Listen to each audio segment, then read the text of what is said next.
blastmusic247.com. We're changing the industry one artist at a time.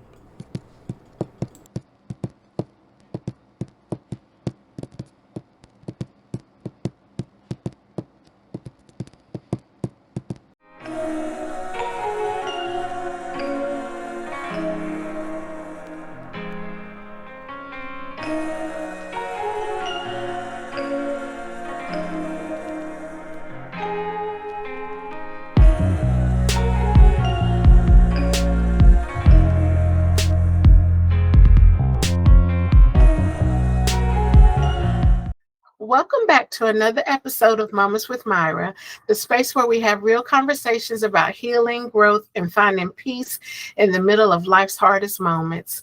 Today, I'm joined by a woman whose story and message will speak straight to your soul, Mona Griffin, the author of Break the Cycle, How to Heal. Ooh, this is a good title, Mona. How to Heal When You Have Been Hurt by Family. Yeah. In her book, Mona opens up about the deep wounds that can come from the people that are closest to us and how she found the courage to heal, forgive, and create a new legacy of love. We're talking about breaking generational patterns, setting healthy boundaries, and reclaiming your peace, even when the hurt runs deep.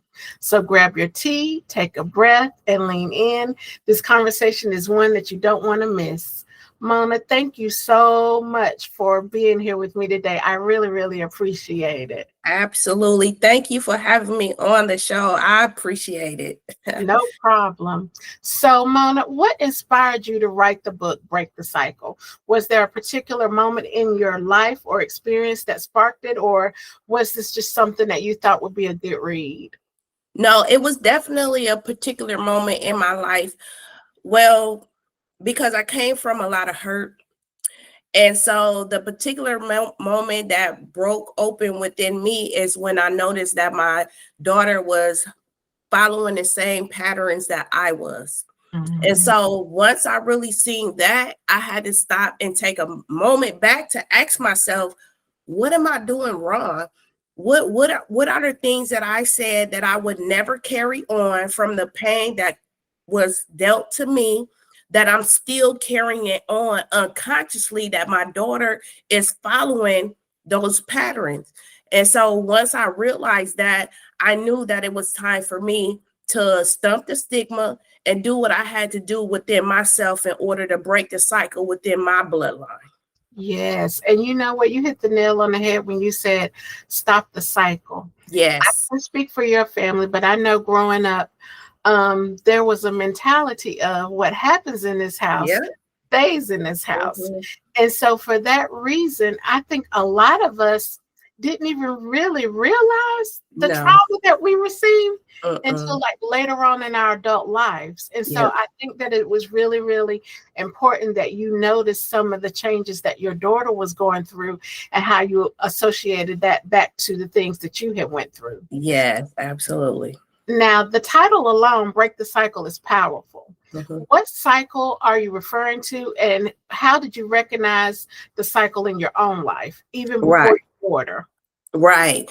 So break the cycle, it is very powerful, because I believe that when, we grew up hearing generational curses, but the curse is actually a cycle and it can't be broken. And so that's why I came up with the title Break the Cycle. And but long before then, when I was a little girl, I knew some things wasn't right. You know how you just feel it, but yet you're told to be seen and not heard. And so we couldn't talk, we couldn't express ourselves. We just couldn't do those things. And what goes in the house stays in the house. And so I tell people that silence was killing me. The silence was. And so that's where the statement suffering in silence come from, because we want to talk, but the shame keeps us bound. The embarrassment keeps us bound. The family image keeps us bound, because we have to hold a family image to show that we are perfect in all society. So I tell the community, we need to start a campaign and say, F society, because society is not going to be there in your darkest days. You know, society only pushes you along and tell you to keep suppressing when that's not the answer.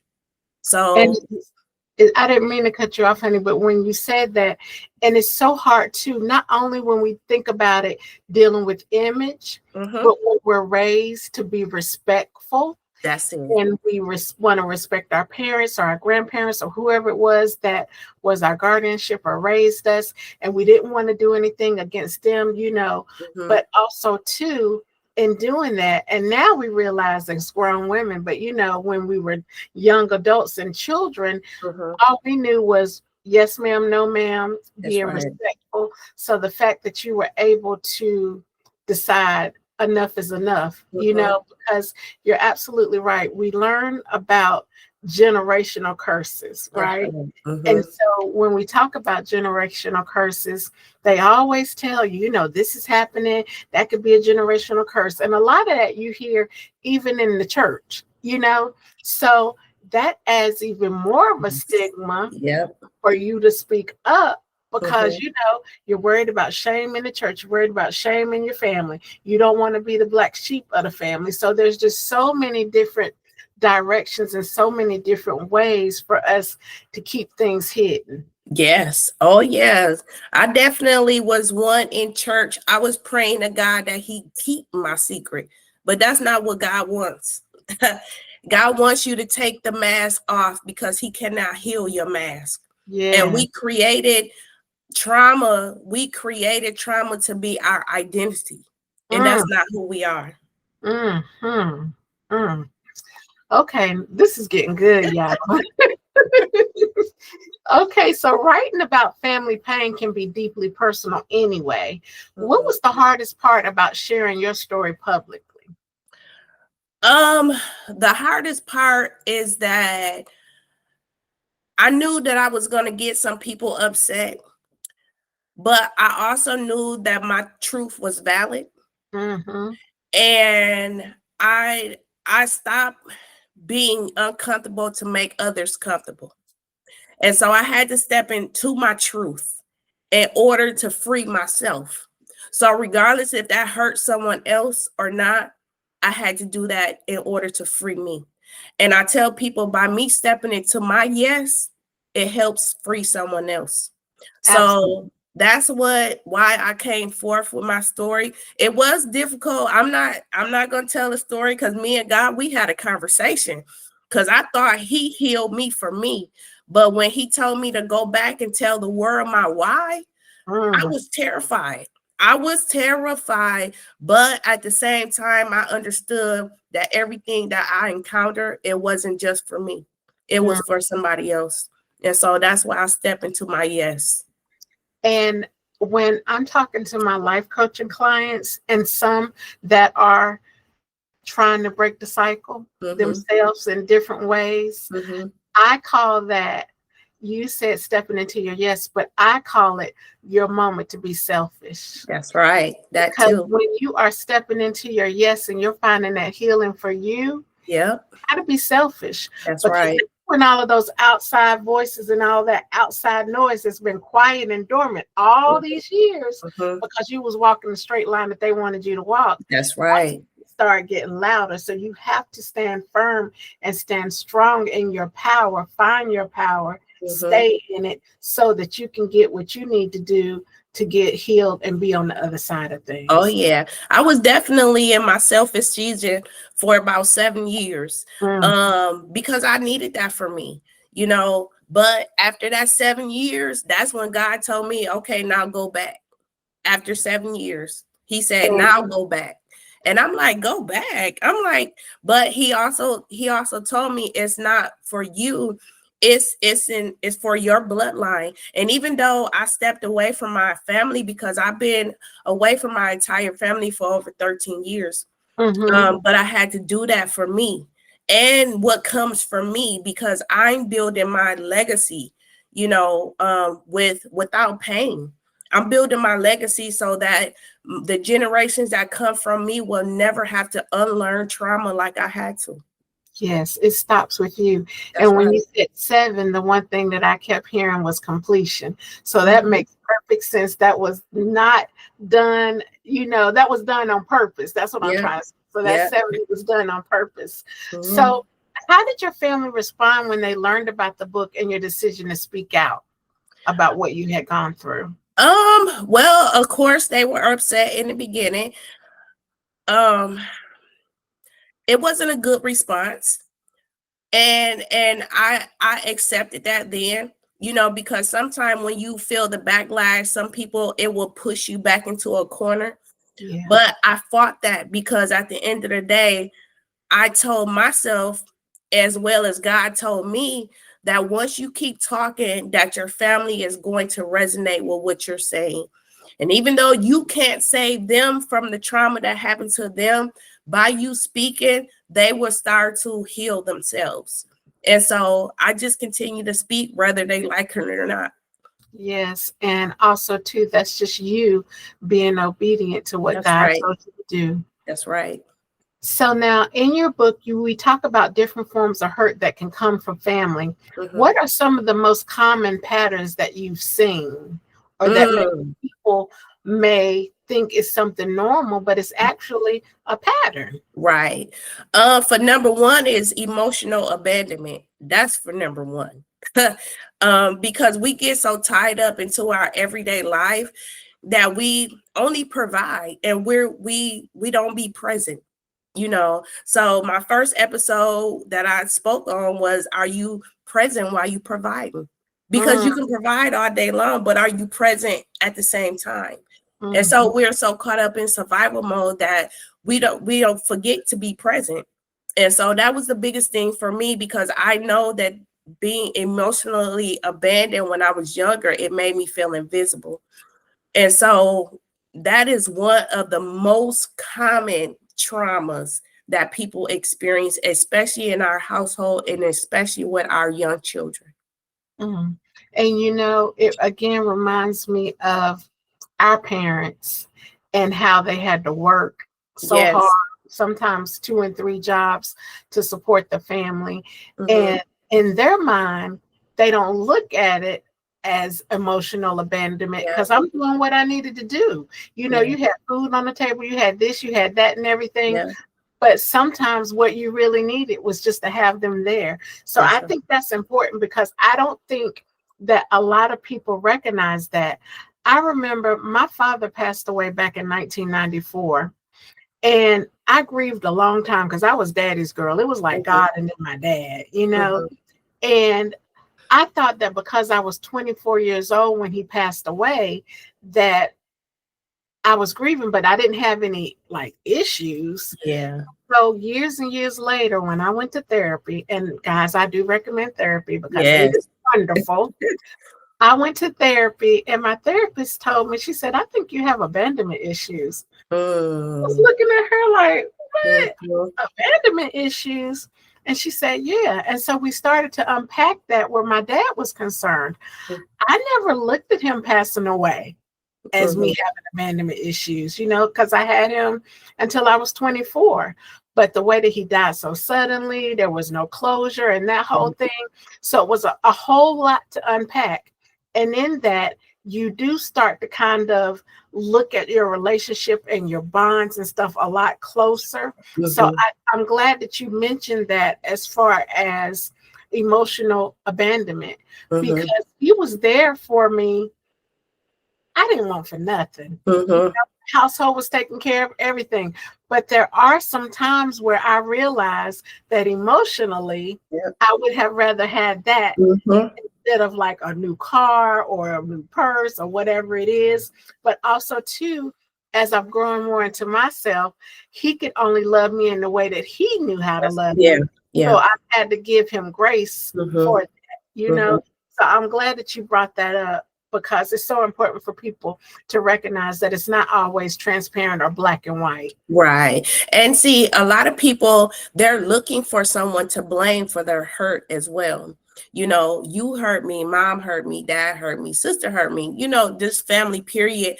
But however, the hurt is actually the pattern, because we only get exactly what they got. That's just what it is. They pass the trauma down like it's a family heirloom, because Yeah. that's all that they have. They had no language for trauma.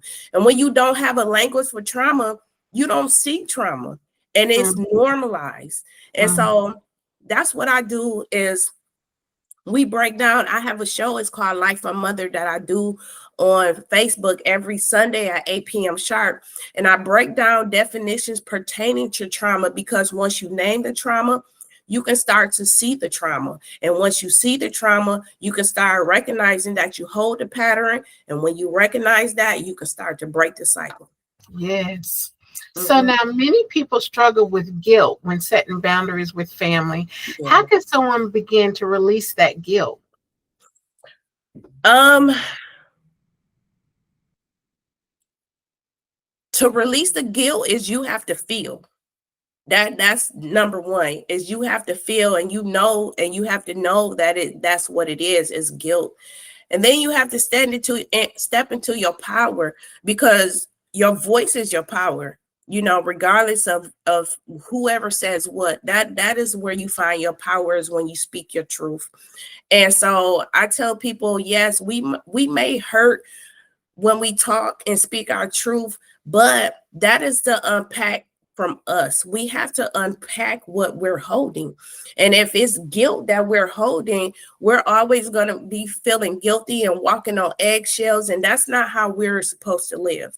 I lived in guilt for so many years, and I tell people that was deteriorating me from the inside out, because I was holding guilt, and it wasn't even my guilt to really hold, and so I had to release that.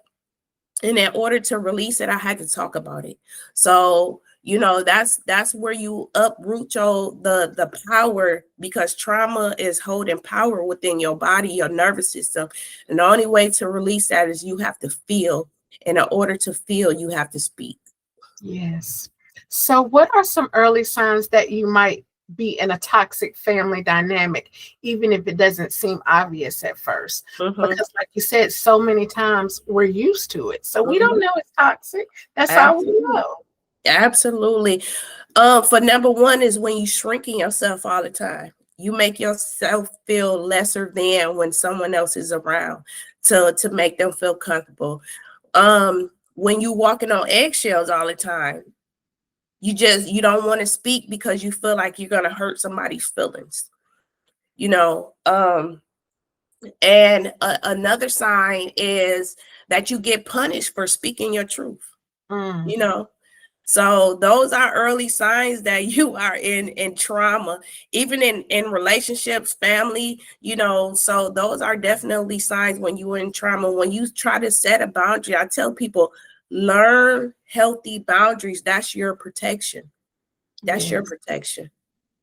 So how can generational traumas or unhealed pain get passed down, and what can we do to stop it?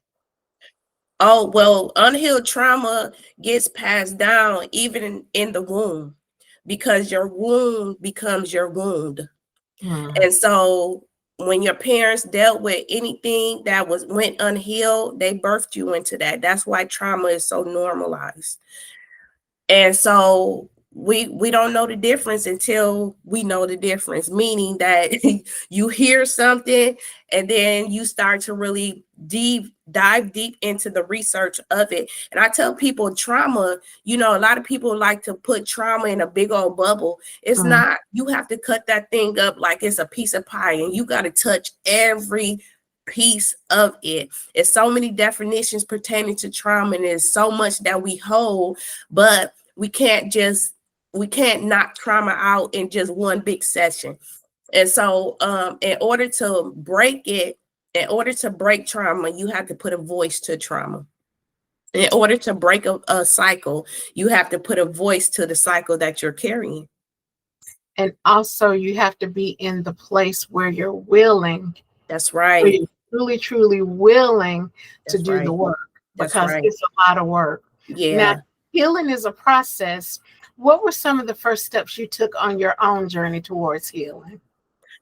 To know that I had a problem. That was number one. I had to stop telling myself that I was fine when I really wasn't. I tell people that you don't know the pain that's behind a smile.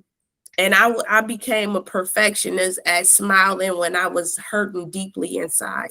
And so I had to stop pretending that something wasn't wrong with me. And that was my first step, is saying something is not right. I need to stump the stigma and not be scared to go sit and talk to someone. Trauma is just like a cage. It is definitely a cage. And so I was willing to go sit and stump the stigma about what society says about who Mona is.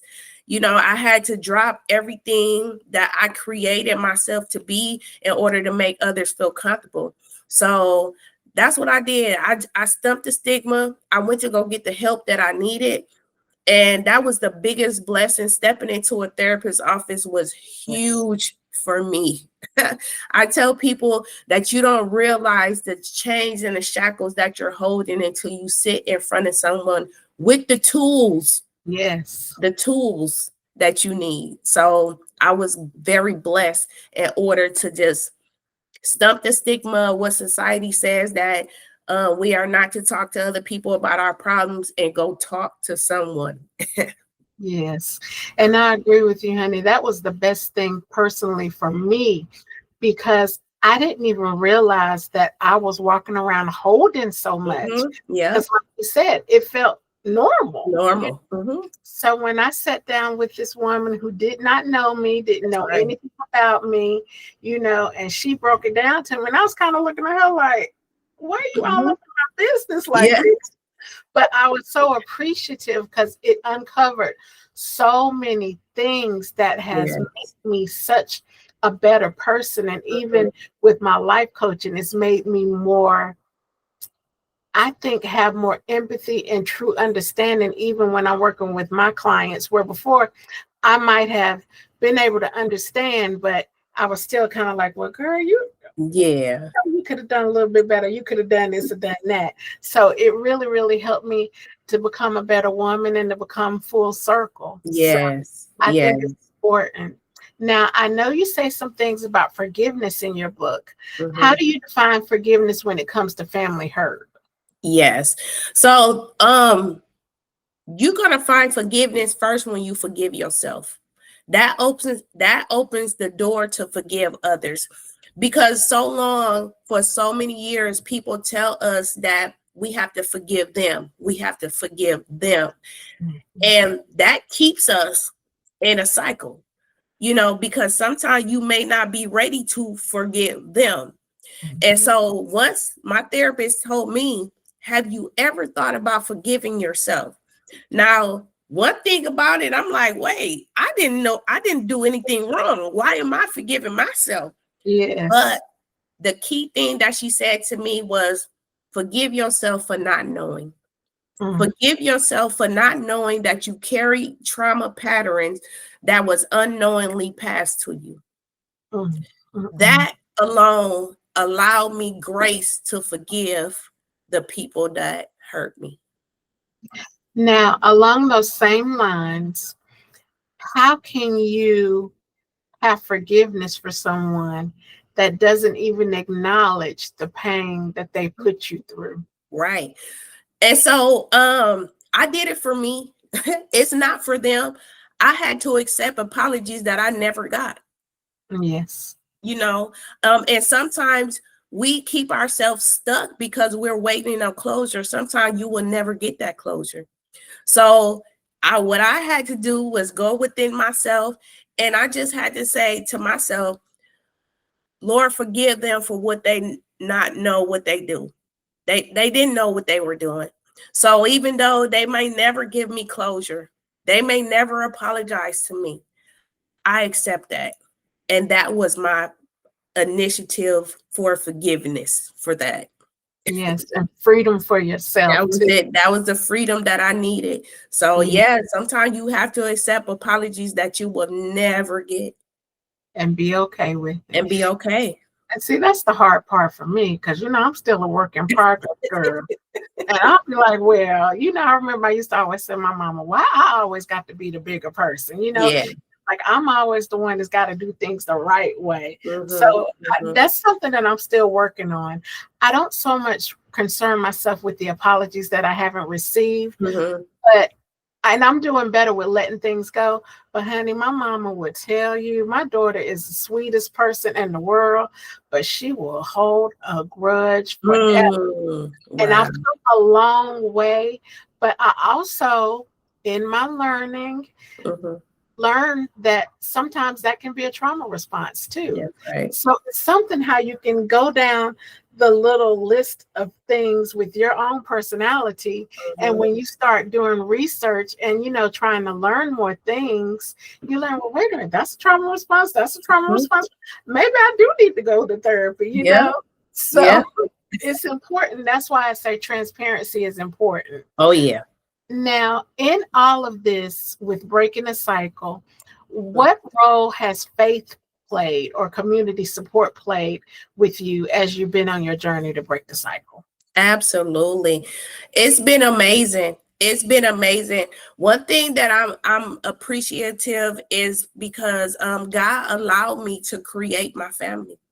He allowed me to create a family. The family that I need, the family that I'm not chasing my worth for, that they see me for who I am. And that helps a lot because after stripping myself from that identity that trauma created within myself, that I created, and I didn't know who Mona was. I didn't know what I liked. I didn't know nothing about who I was. I was who everybody else wanted me to be. And so by me allowing to meet community, they're no longer just strangers that come into my life, but the family that I need, and so community has been a huge part of my healing. And so with them coming to me, I am able to share my journey with them and get them started in order to see the patterns that they hold so that we can so I can help them start to break the cycle. And so when I tell you that it's a beautiful uh the encounters that I meet is just so amazing. It's so amazing. And I'm thankful for God giving me a second chance because I am a transformational rape survivor as well as a suicide survivor. So I'm here, God kept me on this earth to tell the world my why, to help each individual that resonate with me to start to pop their why bubble. Yes, yes. So, what advice would you give to someone who feels stuck in their pain but wants to start to heal? Yes. Step forth. Step forth. Trust yourself and know that your story is valid. Know that you matter and you are not alone. So, yes, step forth and just know that God is going to be with you, but he's not going to do the work for you. I tell people it's going to take you to save you. So nobody else is coming to save you but you. Yes. So yes, step Yeah, forth. absolutely. So, Mona, how would you say your life's changed since breaking the cycle and now seeing yourself on the other side of things, so to speak? Yes. My life has changed beautifully. Oh my goodness. It was like once I stepped into my healing journey, and because once you see that you touch one person, that's enough for me.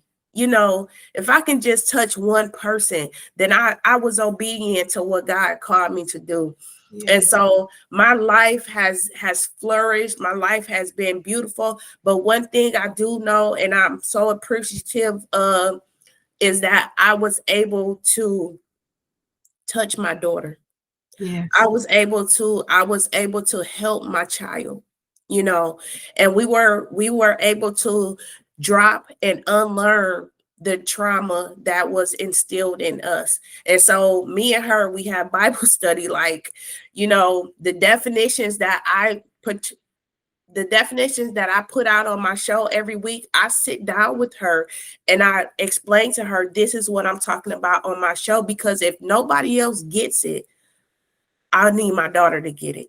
Yeah, absolutely. Absolutely. So for people that are reading your book, what's one message or affirmation you want them to take away from your book? Oh, is that one affirmation definitely is that the pain don't have to win. Don't let the pain win. Yep. That right there, honey. Yes. And look, this has been my new thing, keeping up with my nieces, honey. You got the clock that, Yes. that T right Yes. Yeah. Don't let your pain win. I think that that's so important. And also what you said a few minutes ago about just stepping forward. That's right. Something that sounds so simple, but when you are in the midst of your healing, yes, it can be the hardest thing to do. And it makes me a little bit emotional because even just saying that, it takes me back to when I didn't know better. Yeah. You know, and now that I do know better, and I think about all of the stuff and situations that I had purposely put myself in, girl, that's for a whole nother show. It takes you back. It does. It does. It does. And I also tell people, when you hear one, because I let people know I'm not meant for everybody. Yeah. I'm meant for who's for me, you know. And if you can resonate with me and you hear the things that I talk about and how I break down trauma, and if you decide not to change, then you're choosing not to change at that point, because you cannot unhear what you heard. That's right. So, Mona, tell us, what's next for you? Any more upcoming projects, workshops, or another book perhaps in the works? Yes. You know, I'm not going to give all away. I'm not going to give all the tea away, but look, God is definitely filling my calendar for 2026. But I do have next week, November 8th, I made it to New York Times Square billboard. So I get to see my picture on the billboard in New York Times Square for the work that I'm doing. So I am so honored. I am so thankful. And it's not my doing. I tell people I'm just a vessel. I'm just a vessel that God is allowing me to be a part of his kingdom, to build for his kingdom. So that's what I'm doing. Yes. And you know what though? But that's right on task with everything because you were obedient. Yes. And that's the one thing. And I know people that's on my Facebook, my clients, I know they get tired of me saying that be obedient, be obedient, be obedient. But I'm serious. No matter how crazy it looks, no matter how wild it sounds, right, be obedient, because I always tell them nobody heard that conversation between you and God. That's right. That's right. So you got to have a crazy faith. Yes. You and God talked about. And the fact that you are going to have this experience next week in New York is a testament to that. And congratulations. I'm so excited for you. And you know, like I told you when we were talking before we started, there's a whole lot of things that's happening, honey, a whole lot of doors and stuff that are going to be opening up for you. And I'm just glad that you are in your season to be able to. That's the beautiful thing, because a lot of times we worry about, well, I've been putting this work in, I've been putting that work in, and this, that, and the other. But honey, you got to be in your season. Yes. Nothing is happening until you're in your season. That's right. And God want to see how faithful you are, you know, to hold on and keep going. Like you said, even when it don't seem right, even when it don't make sense, because God is not going to give you the instruction. I tell people to make uncertainty your friend. Make uncertainty your friend, because that's where all the blessings at. Absolutely. So now, where can listeners connect with you or purchase Break the Cycle? Yes, absolutely. So Break the Cycle, How to Heal When You've Been Hurt by Family. You can find it on Amazon. And if you look up, my author's name is Mona Griffin. And also you can follow me on Facebook. My name is Mona Griffin, the same on Facebook. And I also have a YouTube channel. It's called Life Unmothered 77. So if you look up that and follow me, I have all my videos that I've done so far. They're uploaded to a YouTube channel. And so I'm honored. I'm thankful to be a part of the show tonight. And just thank you for having me tonight. And I just pray that this message touch someone to step into their selfish season. Yes. Yes. And it's Step been into an your absolute season. pleasure having you here with me. And I knew that it was meant to be, because like I said, I had been wanting to get with you, but this was happening, that was happening. Yeah. Taking on too much stuff at one time, like we tend to do sometimes. Yes. But the reason why I know without a doubt that it was time for us, because when you said obedience, anytime somebody talks about being obedient, no matter what it looked like, honey, my ears perk up. And I'm like, okay, so that's a sister. We in alignment and we don't even realize it yet. You know, it's like one of those situations where, you know, across the room, I felt your energy and I was like, yeah, she and I connect. We gonna click real well. So I appreciate you sharing space with me tonight. And please, you're welcome back any other time that you want to come back with your projects. I'm to support you. Now, as we're wrapping up, is there any final thoughts or encouragement that you want to give to those that are beginning their healing journey? Yes. So my final thought is, it's not going to be easy because healing is not pretty.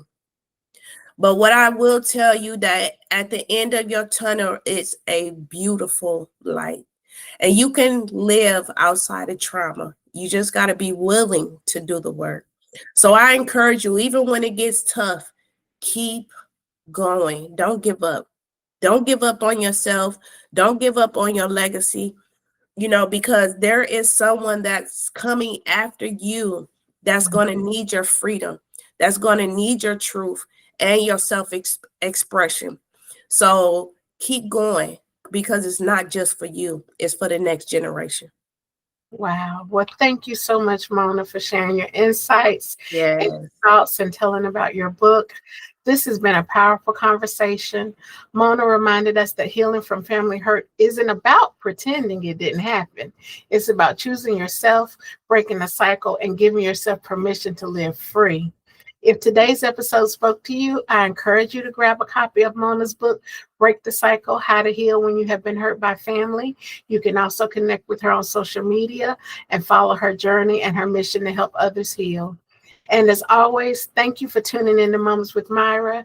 Remember, you deserve peace, you deserve healing, and you have the power to rewrite your story. Until next time, take care of your heart and keep shining.